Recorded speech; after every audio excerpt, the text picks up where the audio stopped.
11 months ago when Life Church Manila started to embrace the G12 vision, it was a tough roller coaster ride.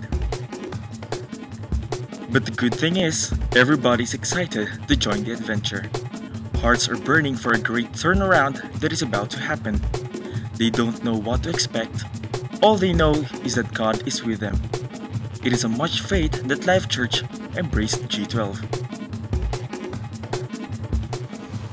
January 2012, nung unang dinownload sa amin ni Pastor Ancho yung vision ng G12, which is to transform this nation through winning souls and making disciples. We had our first encounter last January 26, and it really changed our lives forever. Inuna muna namin yung mga leaders, mga volunteers, and workers dito sa Life Church Manila. Sabi nga nung mga matatagal ng Kristiyano, parang na-born again sila ulit. Mas malinaw sa akin yung vision na pinapagawa ng Panginoon. Mas naging malinaw sa akin yung purpose na gustong mangyari ng Panginoon dito sa Life Church Manila. 1 month pa lang akong na-assign dito sa Life Church Manila when Pastor Ancho and Tita Luz said that we are going to embrace the G12 vision. And at that moment, nagkaroon ng Christmas break, umuwi ako sa Palawan. And sakto rin kasi nung nandoon, nagkaroon ng encounter retreat. At sumama ako doon para sa mga workers and leaders. At that time, nakita ko na ang laki pala ng nagagawa nito at sobrang blessed talaga kami na nag-join dito. At pagbalik ko ng Manila, sinasabi ko na maganda to, magkaroon din tayo ng ganito. And true enough, talagang napakalaki ng nagawa nito para sa atin, para dito sa Life Church Manila. Before, we've been trying different events, we've been spending, asking people to support, risking our lives just for these events. Pero after the event, we see naman sobrang konti yung mga nagsistay at nawiwin namin through these events. But because we are so desperate for change, we've been praying for this. And when we see this vision, talagang nagkaroon kami ng pag-asa na mas merong direksyon yung nilalakad namin dito sa Life Church Manila. And kami dito, mga disciples dito sa Life Church Manila, will do our best just to reach souls na madi-disciple para sa kingdom ni God. I'm one of the pioneers dito sa Life Church Manila. I remember nung si Pastor Banji ang pinadala dito sa Manila, talagang ako yung una niya pinuntahan sa airport pababa niya ng aeroplano. Pero hindi ako sumama sa tigas ng ulo ko. And after Ate Banj, napakarami na naming leaders na talagang nilagay dito ng Lord. And I've seen so much of the ups and downs, transitions, and everything dito sa Life Church Manila. And hindi ko akalain na aabot ako sa ganitong level ng journey ng Life Church. And nakakatuwa na for the longest time ever, ngayon ko lang nakita yung growth through discipleship. Ang dami na naming siguro system na in-adapt before just to how to win souls and make disciples. But this is the most na effective ng pag-win souls. After Encounter Weekend Retreat, everybody feels that they are ready for a change. There was a sudden revolution of hearts. Nobody can stop them. The giggle fever is very contaminating, and everybody's wondering what happened to the first batch of Encounter. It seems like this giggle fever is unquenchable, unstoppable, and every person who encountered God is longing for something big.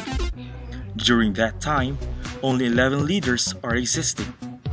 They were called the core leaders. Each leader started to strengthen their own life groups. Each life group grew and everybody is excited to inviting people to go to church. After nung encounter, I already had this small group of students na hinahandle ko at school. But after the encounter, God has been faithful and binigyan niya ako ng mga students who are really serious about their walk. I started with few, nawala yung iba, but now I could see God moving and He's replacing them and may mga dinadala siyang bago and more serious in their walk. And I realized, napaka-blessed nga pala, napakaganda na maging teacher ka kasi meron kang edge. You have your students na madali mong malapitan because readily open sila for the Word of God. Ginamit ko yung pagsasayaw ko so that I can win young people to Christ. I also studied performing arts sa Arellano University kasi gusto ko rin na maabot through my talents, maabot din yung mga kabataan na nasa loob ng mga schools. I also remember, nag-apply din ako bilang part-time PE teacher kahit na sobrang baba lang nung sweldo mo na halos pamasahe mo lang, but pupunta ako pa sa Buendia, Pasay para lang magturo ng PE just to be able to connect with the young people. Dahil sa kagigilan ng aking pag-win souls and make disciples, nagbisita ako sa isang school dito malapit sa Ramona, and natatawa nga ako kasi napagkamalan pa ako na nag-human trafficking dito. So hindi ito nagbibigay ng hindrance sa akin para hindi ko pagpatuloy pinapagawa ng Panginoon by hook or by crook. And eto na to, todo na to sa aking pag-win souls and make disciples. Alam ko kung ano yung purpose ko. Alam ko that God has called me for this and I was born for this.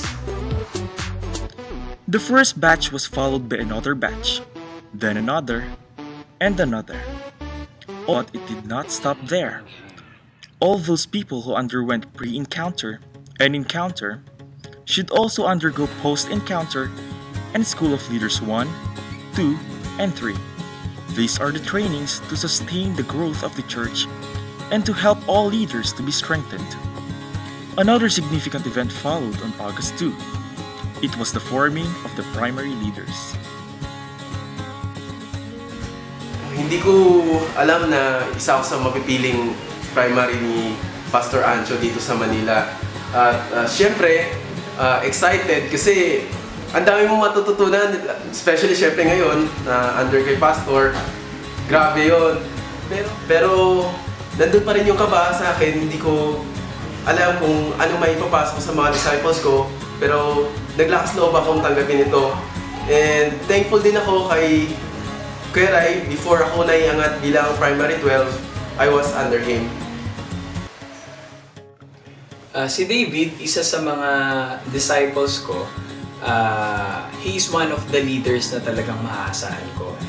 And aside from David, sa aking life group, we were able to raise up 4 leaders.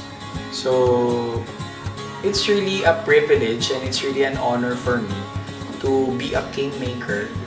During that time, parang I keep putting in my mind na ang life group ko hindi kami nag-divide into 5, but I said na yung life group ko, we multiplied into 5 life groups.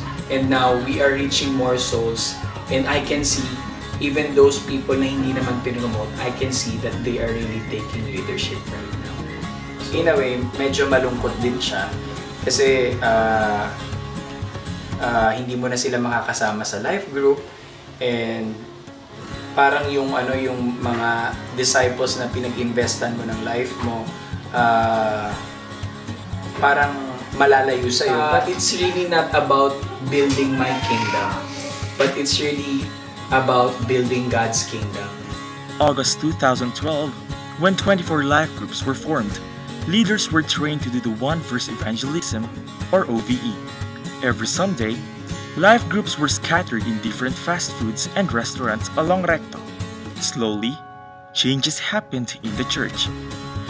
The small life groups in an outreach in Navotas suddenly experienced growth and uncontainable passion and zeal to win souls and make disciples. There were challenges along the way, but this is not the reason for them to stop. this is a platform for growth. Medyo mahirap sa simula, but then we saw that the church is not about events, it's not about the programs or activities, but it's about people. And it's people changing the lives of other people. It's heart connecting hearts. Ito ang tinatawag na ayusan ng buhay, ang discipleship. As of now, the primary leaders are on their way of completing their 12s and ready for a bigger harvest. At present, we have 32 existing life groups, and we were able to penetrate campuses like UST, FEU, UE, and Arellano. And ang average ng attendance natin every Sunday is 200, and sa Life Festival is 100. And we are envisioning that for the coming years, we'll have an exponential growth. At hindi kami titigil hanggat hindi naaabot ang mga taong nawalan ng pag-asa, ang mga taong basag-basag ang buhay, ang mga taong ninakawan ng pangarap, ang mga taong naghahanap ng pagmamahal at kapayapaan. Hindi kami titigil na ipahayag ang salita ng Diyos sa lahat ng tao hanggat hindi namin nakikita na ikaw ay mabago, na ang bayang ito ay mabago, at ang Pilipinas ay mabago. Nakamamahal kong bayang Pilipinas, natatangi ang daan patungong bukas. Magkakaisa'y muling mabubuo ang pangarap, at nang minsan pa'y muling magkapos ang paghihirap. Likis natin panalangin sa isang Diyos natin, manumpalig sa Kanya hanggang wakas.